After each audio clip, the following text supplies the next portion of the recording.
Hey, what's up, guys? TGIF. Hopefully, everybody's off to a wonderful Friday, getting your weekend started here in just a little bit. We got ourselves another big NBA slate tonight, coming off a monster day of the NBA with the trade deadline and everything like that. So, we got a lot to talk about today, and let's jump right into it.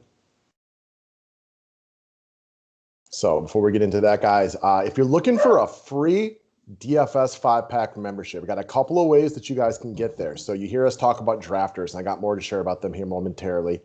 If you are an original, like if you just sign up to play there today and you make an initial deposit, if you use the promo code DFS 5-pack, let me know, get you a free membership. Same thing goes for our friends over at Jazz Sports. That is www.jazzsports.ag.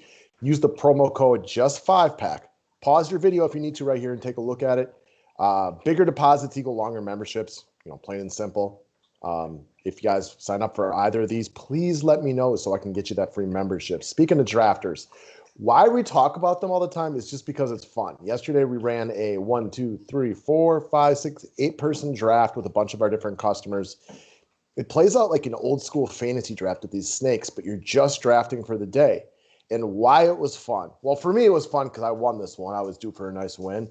But you can see I was playing Daniel Allen right here.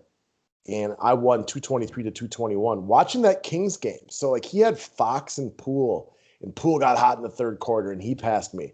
But then Holmes got a bunch of easy lay-ins, and he got the point. So we're going back and forth, but you know exactly who you're rooting for. So please come get in our player pool. I got a link to a Facebook group below. If you play on this website, get into that group so when we post these drafts, and we'll do another one later today, you can come play with us. It's just a good time.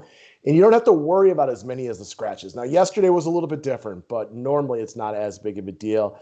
$20 rebate to all brand new monthly customers today. Let's talk about where we're going to go. From a cash lock perspective, if Jimmy Butler is out tonight, just go right back to the Miami guys. Tyler Hero, Kendrick Nunn, Bam Adebayo. They were all good last night. They're in another good plus matchup today against Charlotte. The prices are all more than fair. A lot to like right there. It's a solid place to go. And most importantly, Miami's lost 5 straight games. They can't afford more losses. They're going to play to win tonight. This is not a, Brooklyn playing in Utah the other night where they were clearly throwing in the towel. Miami needs dubs, and they need them now. So if Jimmy Butler is out tonight, go right back to that core that almost everybody used last night. It's going to be wildly popular again today. If Butler is in, those guys are all still fine, especially Nunn because Dragic is already ruled out. But they're no longer the same type of priority they would have been. So treat it appropriately. If Butler's out, just lock these dudes in. All right, next up, GPP play. Check out BI, a.k.a. Brandon Ingram, the New Orleans Pelicans. There's a lot to like right here. So Alonzo has already been all but ruled out for the next 2 games. He's been listed as unlikely to play the next 2. Take that for what it's worth. I highly doubt he plays tonight in a game that I expect to be competitive. New Orleans is kind of in desperation mode.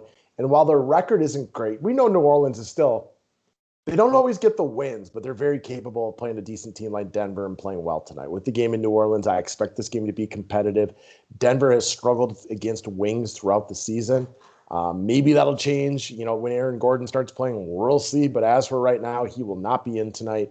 BI gets a big bump in just his overall role, his usage, his pecking order, how much he has the ball in the hand. However you want to talk about it, he's a better play when Lonzo is out because he gets to do more of the decision making. He kind of acts as almost more of the point guard because at this point, Eric Bledsoe's role on this team is almost nothing. You got Nickeil Alexander-Walker enters the starting lineup. He plays a little bit of that. Zion plays the point a little bit, but it's big for Brandon that Lonzo is not in there. So I kind of expect him to get you a nice solid floor with a decent ceiling today. And a guy who's going to fly a little bit under the radar. Available at the 3 and the 4. Maybe you don't want a double stud. Maybe you want to go with 1 stud and then, maybe 2 of these kind of like, between mid-tier and stud type of plays. And I think Brandon Ingram works in all formats tonight. I like him better without Lonzo. Next up, James Harden. So if he plays, just lock him in. He is, for my money, the best stud by a decent margin if he's in there. If you want to get cute with Luka, Giannis, Jokic, all right, man, go do your thing. But I assume James Harden plays today. He played against Portland. Great win for him there. Then they kind of threw in the towel on a back-to-back in Utah, which is just a hard spot to play. We still have no Kyrie or Kevin Durant tonight. I'm under the impression James Harden plays. I've been wrong. I'll be wrong again. I've been wrong before. I have no problem admitting that. I'll be wrong plenty more times. But I really, really expect Harden to play today. I expect him to play well. I expect him to be chalky. At 10-8 against Detroit, he makes all the sense in the world. I wouldn't even fade him for ownership reasons as GPPs personally. I would just lock him in and just run with him from there. All right, next up, let's move over to the long shot aspect of the day. Let's talk about Juan Toscano Anderson of the Golden State Warriors. So I watched basically the entire Kings-Warriors game last night. And this dude kept jumping off my TV screen, shooting it well, getting to the rim at will. He had a nice roll. My desire to play him, though, could definitely go up or down on the availability of Draymond Green and Eric Paschall. So if Green plays, it's a little bump to Toscano Anderson, no doubt about it. I mean, a little bump down to him, no doubt about it. If Paschall plays, that's also a bump down to him. If they both play, I'm a lot less likely to get here at 3,800. So it's a good matchup with the Atlanta Hawks. Toscano Anderson's coming off huge back-to-back games, so it's possible he's in play no matter what. But my desire to use him will definitely go down depending on who's available for them. No doubt about it. So I like the price tag at 3,800. I like that he's currently listed at about 1% ownership projection, so he could be a little bit of a sleeper tonight. I don't know who all noticed how well he's played the last two games, as he had almost entirely fallen out of the rotation before that. Like in that first game where Curry was hurt, I don't even think he may have been a DNP for all I know. So he has been back in the rotation and has played well in back-to-back games. So I like it today as a little bit more of a long shot, but how likely I am to get here will depend a lot on the availability of Draymond Green and Eric Paschall.